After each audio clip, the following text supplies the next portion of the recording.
The most important part of education is to imbibe among the students the spirit of we can do it. The most important part of education is to imbibe among the students the spirit of we can do it. Hi everyone. Yesterday we have completed present indefinite and present continuous, direct and indirect tense. Today we are going to do present perfect tense. So let's start the chapter. Present perfect. Friend, सबसे पहले तो हमें ये ध्यान रखना होता है कि जब हम प्रेजेंट परफेक्ट को इनडायरेक्ट में चेंज करते हैं तो वो पास्ट परफेक्ट में चेंज होता है। सबसे पहले फ्रेंड्स, प्रेजेंट परफेक्ट की पहचान क्या होती है, उस टेंस की पहचान कैसे करें? तो फ्रेंड, जब कोई सेंटेंस प्रेजेंट परफेक्ट में होता है तो उसमें हेल्पिंग वर्ब हैज़ और या हैव का इस्तेमाल किया जाता है और उसके बाद आने वाली मेन वर्ब अपने थर्ड फॉर्म में आती है। जैसे यहाँ पर फ्रेंड्स आप देख सकते हैं कि जो आई के बाद हैव है और उसके बाद मेन वर्ब की थर्ड फॉर्म है, तो इससे हमें पता चलता है कि ये जो सेंटेंस है ये प्रेजेंट परफेक्ट का सेंटेंस है। फ्रेंड्स, अब हैज़ कहाँ आएगा और हैव कहाँ आएगा, ये एक कन्फ्यूज़न है। तो फ्रेंड्स, जो हैव होता है वो प्लूरल सब्जेक्ट के साथ आता है। अब प्लूरल सब्जेक्ट यानी आपका हो गया वी, दे, आई, यू, तो इन सब्जेक्ट के साथ आता है, इन सब्जेक्ट्स के साथ आता है हैव। और हैज़ आता है सिंगुलर सब्जेक्ट के साथ। तो सिंगुलर सब्जेक्ट क्या होते हैं? थर्ड पर्सन प्रोनाउन हो गया, जिसमें ही, शी, इट, किसी पर्सन का नाम, किसी प्लेस का नाम, किसी एनिमल का नाम, जिसमें सिर्फ एक इंसान की बात हो रही हो, एक चीज़ के बारे में बात हो रही हो, तो वहाँ पर आता है हैज़। इसलिए फ्रेंड्स हम कहते हैं कि जो हैज होता है वो सिंगुलर सब्जेक्ट के साथ आता है और जो हैव होता है वो प्लूरल सब्जेक्ट के साथ आता है। तो फ्रेंड, ये एक डिफरेंस है हैव और हैज़ में। और फ्रेंड, इन दोनों में एक सेम बात है कि इनके बाद आने वाली जो मेन वर्ब है वो हमेशा अपने थर्ड फॉर्म में आती है। अगर कहीं पर आपको दिख रहा है हैज़ और हैव और हैड, तो उनमें अगर थर्ड फॉर्म नहीं आ रही है तो फ्रेंड वो सेंटेंस रॉन्ग है। तो फ्रेंड, ये ग्रामर के कुछ एरर होते हैं जो मुझे लगा आपको बताना चाहिए। और फ्रेंड, अब कोई सेंटेंस अगर प्रेजेंट परफेक्ट का हमको उसका इनडायरेक्ट बनाना है तो फ्रेंड वो पास्ट परफेक्ट में चेंज करना पड़ता है। अब पास्ट परफेक्ट में चेंज करने के लिए हमें क्या करना पड़ेगा?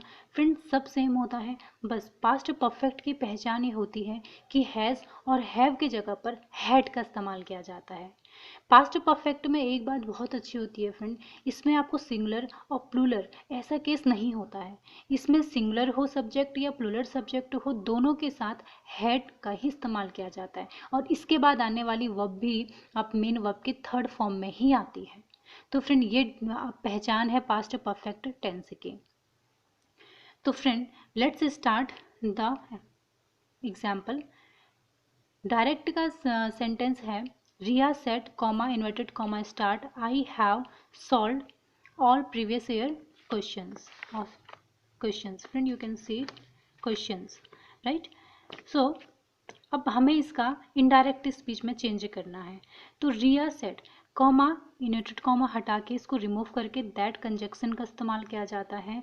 फ्रेंड, जो आई है ये हमारा फर्स्ट पर्सन प्रोनाउन है, तो ये चेंज होता है जब हम इनडायरेक्ट स्पीच में चेंज करते हैं तो फर्स्ट पर्सन प्रोनाउन हमेशा रिपोर्टिंग वर्ब के सब्जेक्ट के अकॉर्डिंग चेंज होता है। फ्रेंड, ये कॉन्सेप्ट आपको अपने माइंड में रखना है, इसको याद कर लीजिए, लिख लीजिए या इसको रट लीजिए, लेकिन आपको ये याद रखना ही पड़ेगा कि जो आई है यानी जो आई है ये आपका फर्स्ट पर्सन प्रोनाउन है और जब इसका इनडायरेक्ट में चेंज किया जाता है तो ये रिपोर्टिंग वर्ब के सब्जेक्ट के अकॉर्डिंग चेंज होता है। तो फ्रेंड, यहाँ पर रिपोर्टिंग वर्ब का सब्जेक्ट रिया है जो एक फेमिलियन जेंडर है, तो इसीलिए वो उसका प्रोनाउन सी आ जाएगा। तो फ्रेंड, तो इस तरीके से हमारा जो आई है वो रिपोर्टिंग वर्ब के सब्जेक्ट के अकॉर्डिंग चेंज हुआ है, वो एक फेमिलियन जेंडर है, तो इसीलिए फेमिलियन जेंडर का प्रोनाउन यानी थर्ड पर्सन प्रोनाउन हमारा आ गया है। तो फ्रेंड अब यहाँ पर देखिए पास्ट परफेक्ट की पहचान क्या होगी कि जो हैव होता है वो हैड में चेंज हो जाता है। हैज़ और हैव दोनों, अगर यहाँ पर हैज़ भी होता है, क्योंकि हैव इसलिए आ रखा है क्योंकि ये एक प्लूरल प्रोनाउन की तरह काम करता है आई, जिसके जो अपने साथ प्लूरल जो अपने साथ हैव को लेता है। तो फ्रेंड तो अगर यहाँ पर हैज़ होता, अगर यहाँ पे सिंगुलर सब्जेक्ट होता, यहाँ पे हैज़ होता तो भी हैड ही होता। तो फ्रेंड इस चीज़ में बहुत अच्छी बात यह है प्रेजेंट पास्ट परफेक्ट में कि इसमें दोनों सिंगुलर सब्जेक्ट हो या प्लूरल सब्जेक्ट हो, इसमें हैड ही आता है। और बाकी फ्रेंड रिमेनिंग जो सेंटेंस है वो सेम है, solve all previous year questions. Previous year questions friend आप देख सकते हैं प्रीवियस ईयर क्वेश्चंस।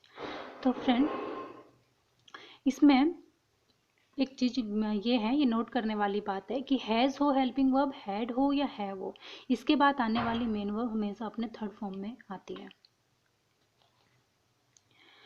अब एक एक्स्ट्रा चीज़ है फ्रेंड, एक बार इस एग्जाम्पल को फिर से रिवाइज कर लेते हैं।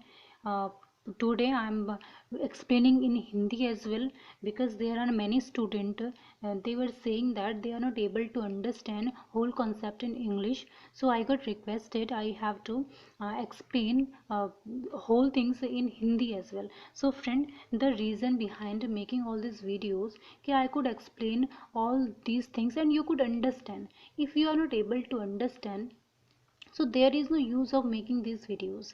सो फ्रेंड मैं बहुत आसान लैंग्वेज में, बहुत ईजी लैंग्वेज में, बहुत आराम से, बहुत डीपली बहुत चीज़ों को बता रही हूँ। आई होप कि अब आपको सब कुछ बहुत अच्छे से समझ में आ रहा होगा। तो फ्रेंड यहाँ पर एक एक्स्ट्रा चीज़ है, चलो हम फिर से इस सेंटेंस को रिवाइज करते हैं। Riya said comma noted comma said I have solved all previous year questions. तो फ्रेंड इसमें आपको क्या करना है, प्रेजेंट परफेक्ट का सेंटेंस है उसको इनडायरेक्ट में चेंज करना है, वो पास्ट परफेक्ट में चेंज होना होता है, ये आपको याद रखना है। हैव का हैव हैज़ और हैव को हेड में कन्वर्ट करना होता है। तो फ्रेंड सबसे पहले कॉमा और इन्वर्टेड कॉमा को रिमूव करके कंजक्शन दैट का इस्तेमाल करते हैं। जो आई है ये थर्ड पर्सन, ये फर्स्ट पर्सन प्रोनाउन है जो रिपोर्टिंग वर्ब के सब्जेक्ट के अकॉर्डिंग चेंज होता है, इसलिए एक सी यहाँ पर रिया है तो सी यहाँ पर आ जाएगा, क्योंकि रिया एक फेमिलियन जेंडर है तो उसके अकॉर्डिंग फेमिलियन जो प्रोनाउन है वो आपको यहाँ पर पुट करना है। जो हैव और हैज़ आपका हेड में कन्वर्ट हो जाता है और बाकी जो रिमेनिंग सेंटेंस है वो सेम रहेगा। ज़रूरी नहीं है फ्रेंड कि हर सेंटेंस में रिमेनिंग सेंटेंस सेम रहता है, ऐसा नहीं है, बल्कि इस सेंटेंस में ऐसा कुछ नहीं है कि जिसको चेंज करना हो, लेकिन बहुत सारे ऐसे सेंटेंस होते हैं कि कुछ चीज़ें हमें हेल्पिंग वर्ब के बाद भी चेंज करनी पड़ती है, लेकिन इस सेंटेंस में ऐसा कुछ नहीं है। हम आगे एग्जाम्पल इस टाइप के करेंगे। फ्रेंड एक एक्स्ट्रा रूल है जो मैं आप लोगों को बताना चाहती हूँ, जैसे मैंने प्रीवियस वीडियो में भी बताया है कि हमें कॉमा और इन्वर्टेड कॉमा को हटाने के बाद कंजक्शन दैट पुट करना होता है।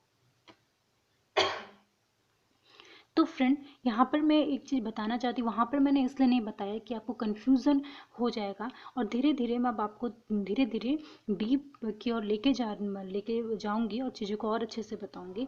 फ्रेंड अगर जब कॉमा और इन्वर्टेड कॉमा को रिमूव करते हैं तो आप दैट का इस्तेमाल नहीं भी कर सकते हैं, ज़रूरी नहीं है कि आप दैट का इस्तेमाल करें ही, ऐसा नहीं है। आप सिर्फ टॉम सेड कॉमा लगा के भी अब आगे के सेंटेंस को शुरू कर सकते हैं। जो इस सेंटेंस है ये प्रेजेंट इंडेफिनिट सिंपल प्रेजेंट का सेंटेंस है, इसको हमें पास्ट इंडेफिनिट में या सिंपल पास्ट में चेंज करना है। ये एग्जांपल मैंने सिर्फ आपको ये बताने के लिए लिया है कि आप दैट का इस्तेमाल कर भी सकते हैं, नहीं भी कर सकते हैं, लेकिन आप दैट और कॉमा दोनों का इस्तेमाल एक साथ नहीं कर सकते हैं। या तो आप दैट का इस्तेमाल कीजिए या फिर आप कॉमे का इस्तेमाल कीजिए।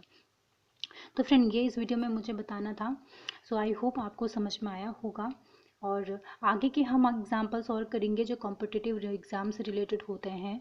और आपको ये टॉपिक फ्रेंड्स बहुत ही आसान लगेगा, क्योंकि मैं बहुत आसान लैंग्वेज में आपको ये बताऊंगी, क्योंकि this is one of the toughest topics of competitive exam. So but आप जब मेरे साथ पढ़ेंगे तो आपको ये टॉपिक बहुत ही आसान लगेगा। फ्रेंड्स अगर आप मेरे साथ सीखना चाहते हैं और चीज़ें, तो प्लीज़ इस चैनल को सब्सक्राइब कीजिए और बेल आइकन का बटन दबाइए ताकि लेटेस्ट वीडियो आपको मिलते रहे।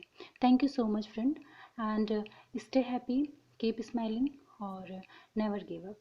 Thank you so much.